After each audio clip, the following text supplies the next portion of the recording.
Hi again. Okay, so I just kind of wanted to leave off or pick up where I left off last week.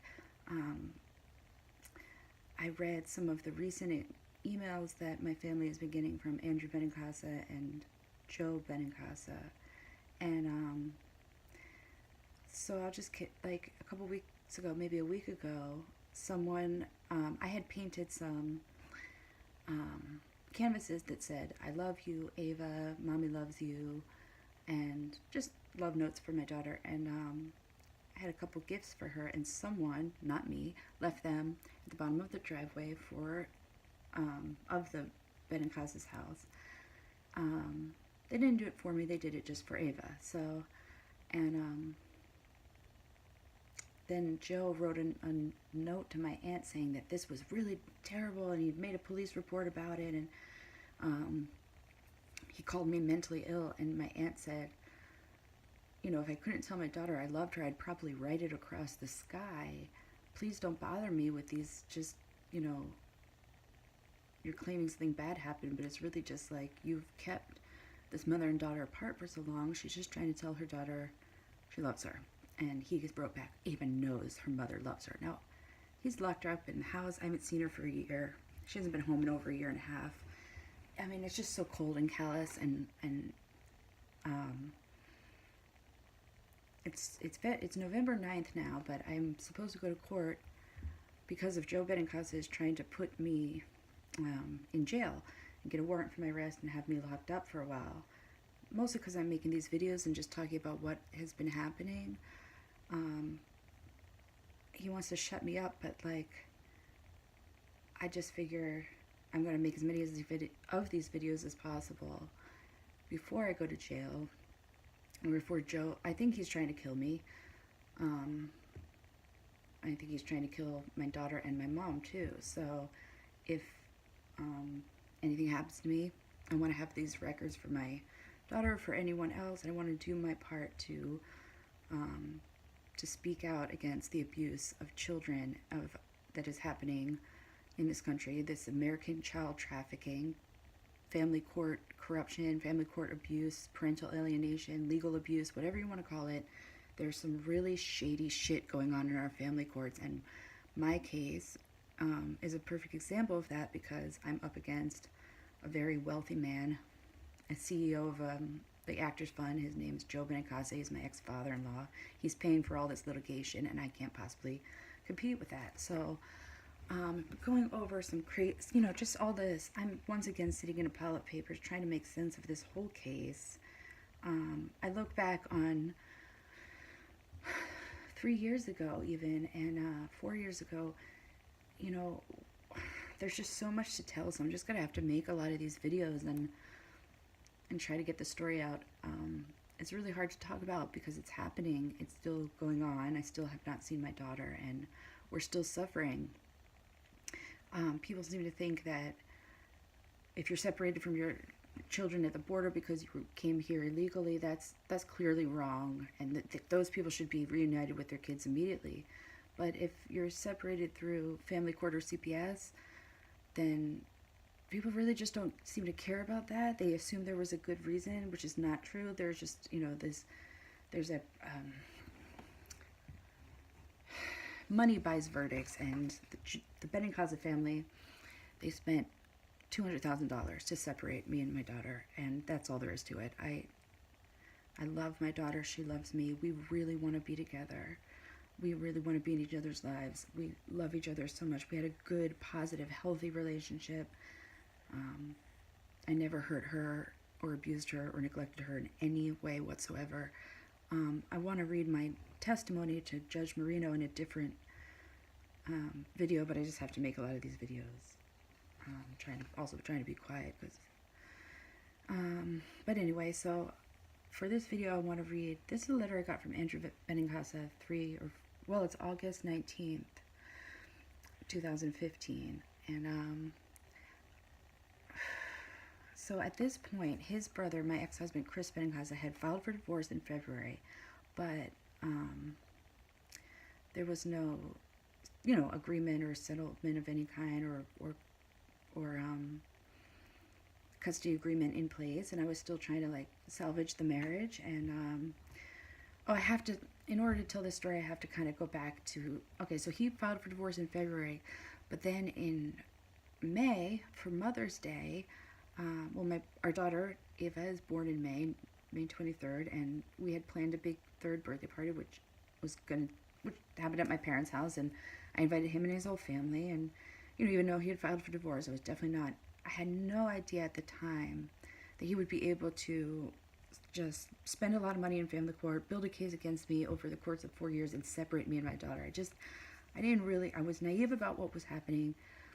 And I thought you would have to do something really bad for them to separate you from your child, but I was wrong. Like, you just have to spend a lot of money.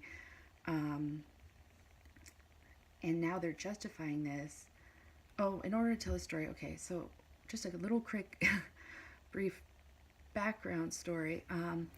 So on Mother's Day, after 3 months or 4 months or whatever it had been of separation between me and my husband, I never denied him access to our daughter. She was 2.5 at the time. She was staying with me, but I was brought her over there for visits. I was made them welcome for visits. I didn't want the divorce, but I thought if he, is going to go through with the divorce, and I thought, okay, I remember thinking to myself, well, he already put down the $5,000 retainer on his lawyer. He's not going to back out now. Then as time rolled by, I was like, well, now he's spent about $20,000. He's not going to back out now. Then I remember he spent like $50,000. I was like, well, he's definitely not going to back out now. Well, now he's spent $200 or maybe more $1,000 fighting me, the mother of his only child, in court, separating us, and all this just horrible stuff. And I should have tried harder to stop him when it was only $5,000 in. But I even thought at that point, well, I guess it's impossible now. This lawyer's like got him convinced, her hooks in him. She's got to take him. Because that's what happens in family court. Once people make this investment in the fight that they're having with their spouse, it's hard to back out of. And before you know it, becomes this like runaway train where you just have to keep throwing money at the problem. And the lawyers and the judges, they just make it worse, because the longer you fight, the more money it is for them. So, okay. So to give you a little background, that at that point, he had only, spent maybe 10 grand in court or something. I don't know. But I thought, okay, well, he's not going to back out from this divorce now. But, I really wanted to keep things amicable and out of the hands of the court as much as possible. I had no idea at the time what the courts were capable of, but I still knew I wanted to stay out of it and just, let our relationship turn into more of a friendship or co-parenting kind of relationship. But that never happened. It just got worse and worse and worse. Anyway, at this time, this letter is like Andy Benincasa was complaining that I didn't. Okay, so my daughter was 2.5. She was still a baby. They wanted me to fork her over to them and let them take her to the beach for a week. I didn't feel comfortable being away from my 2.5-year-old daughter for a week. I knew that would be traumatic for her, which it was when eventually she started doing it, which this whole separation has been traumatic for her. But I was like, no, I'll bring her down there to visit you while you're at the beach, or I tried to work out something with him. I always made them welcome in my house. I always brought her over for visits. It wasn't like I was keeping her away from them in any way whatsoever. So that's why it's so shocking to me that they're doing this to us now. But they were still trying to build a case that that's what I was doing, just because I wouldn't relinquish her. Like, in other words, I tried to meet them somewhere. I tried to say they could come to my house for a visit, or I'll bring her to their house for a visit, or I'll bring her to their beach house for a visit if they want to spend some time at the beach with her. But what I'm not going to do is take my 2.5-year-old nursing baby girl and just fork her over without, why would I? What divorcing mom would do that? So anyway, this letter really shows how times have changed. And now, see, basically they were accusing me of doing what they're doing now, and they were accusing me of it even though it wasn't true. They were saying it was horrible abuse. Now they're doing it and they say it's justified. And so it's so listen to this letter from Andrew Benincasa from August 19th. Suze, my brother can never plan on seeing, and oh, by the way, so it's like he wrote and then I responded. That's the bold stuff is my response. And So I'm going to read what he wrote and then what I responded. Suze, my brother can never plan on seeing Ava at any family event. We can never know if Ava will be there because you refuse to make plans or cancel them at the last minute. I said, he is divorcing me. We are both awaiting court orders from the court. I mean, not that I ever wanted us to parent our child in accordance with the courts of New Jersey. I just wanted, that was him. He was the one who put this in the hands of the court. I was kind of trying to illustrate how ridiculous that is, and it still is. It was great to have Ava at the surprise party 2 weeks ago, and that was my parents' anniversary and my mom's birthday. Right there, there's proof that I wasn't withholding her, because 2 weeks ago I let her go to this, party. I didn't have to let her go. There was no agreement in place, and obviously I didn't want to be away from my baby, and she probably didn't want to spend time away from me. I mean, now they're saying that even brief separations, overnight separations away from your mother and primary caregiver can cause, a certain degree of brain damage, and it's really not best for the child, but, this is how contentious, high conflict divorces really hurt children. So anyway, he goes on to say, we didn't know Ava would be there. My brother asked and asked and asked, but he's done that many, many times before. And last minute this time you said yes. You didn't? Yeah, I did. Probably because I wanted to set a peaceful precedence with them. You didn't say sometime before, yes, she could come, and that's what happened. You said no, maybe until a few hours before. Okay, yeah, she's my baby, and I had mixed feelings about being away from her. He'd asked and asked for many, many events, which you denied.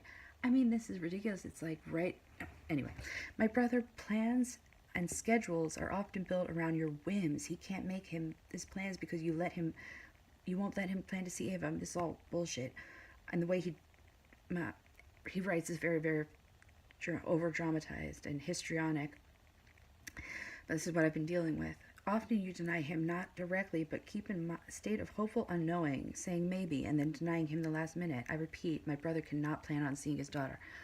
I mean, he had an open invitation to my house, so if he really wanted to see his daughter, at any time he could have come see her.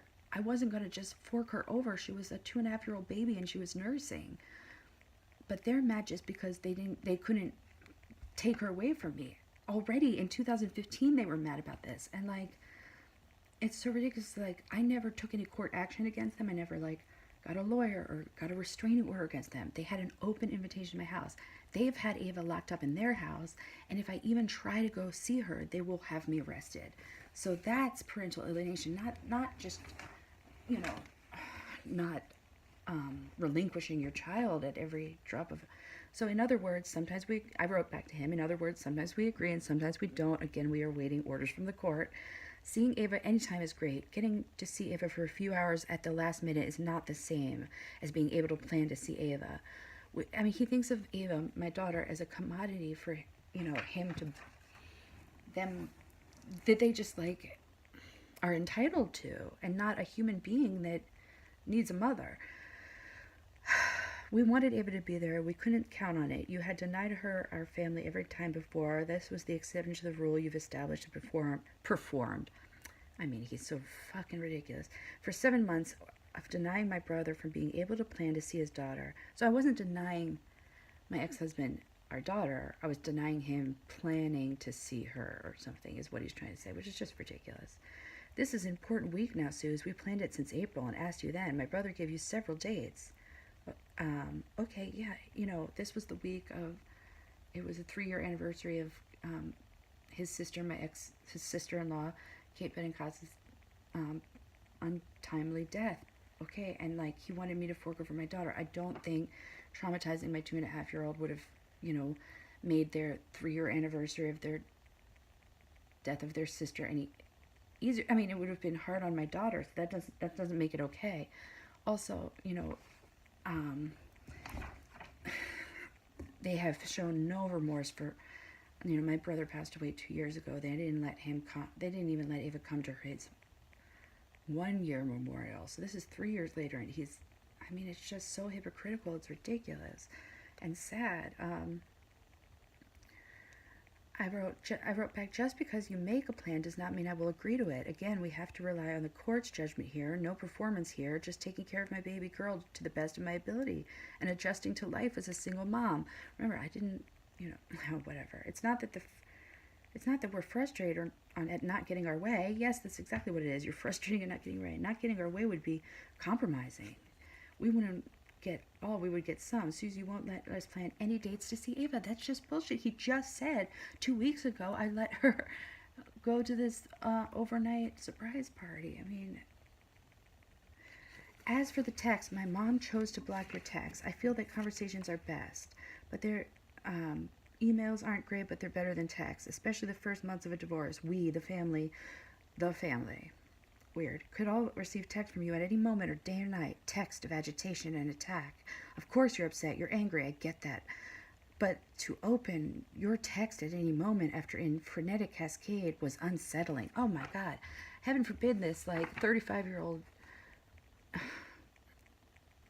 fairy dinkum of a man become, how did he put it? Unsettled. I mean, that's the real tragedy. Not the fact that a child has lost her mother, that a trust fund baby from Brooklyn becomes unsettled. That's the real travesty, right?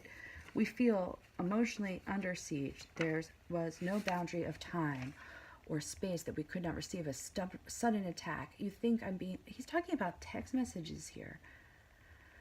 I said, yes, that's how text works. You can receive them at any time. When you choose to read them or not is up to you. Okay, anyway. Then he wrote, the morning of the Bartell wedding, when Chris stayed home, hoping you would change your mind and let him take Ava. I offered to bring her to this wedding. I'm not going to let him just take my 2-year-old. She didn't want to be away from her mom. She was 2. I was with my parents at the wedding. We were sad Ava wasn't there. Okay, I offered to bring her. And Chris wasn't for the wedding of my Christine Bartell. So I guess Chris didn't go either. And you added to that texting my mom that you had sex with my brother. I forgot to give you the backstory on this, but I will.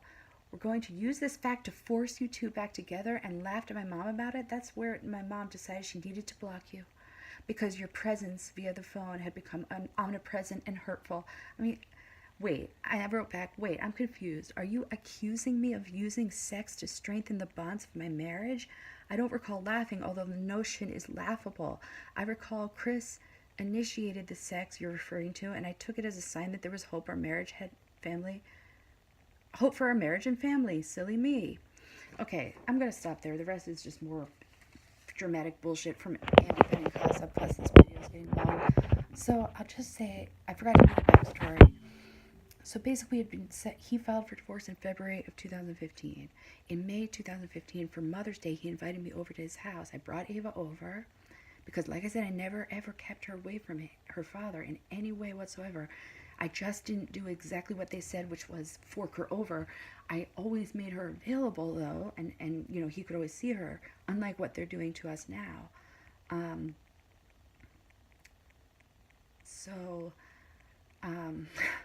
What I was trying to say is Chris then invited me over months after he filed for divorce, and he initiated sex. And I thought, good, because I wanted to end the fight. I didn't want a divorce. I wanted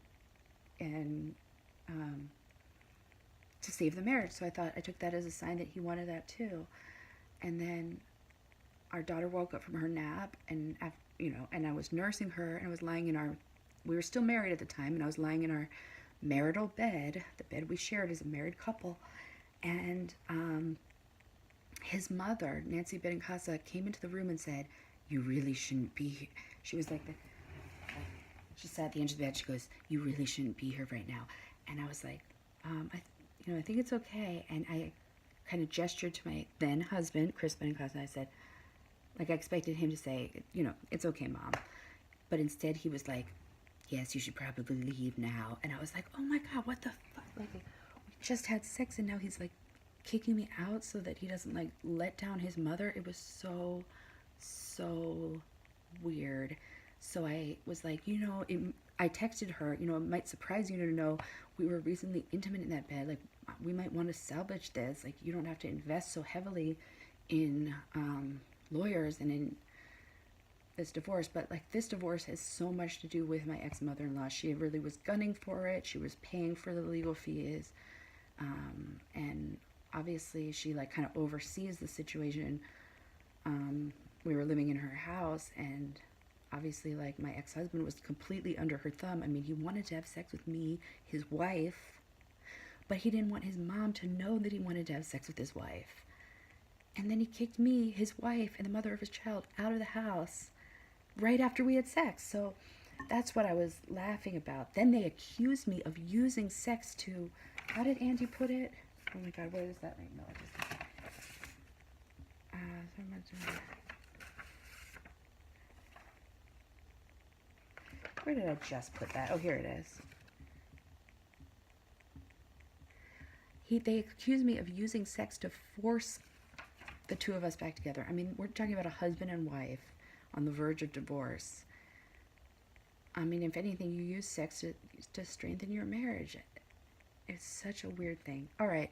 Well, this video is long and very personal, so I'm going to end it there and make more. Thank you.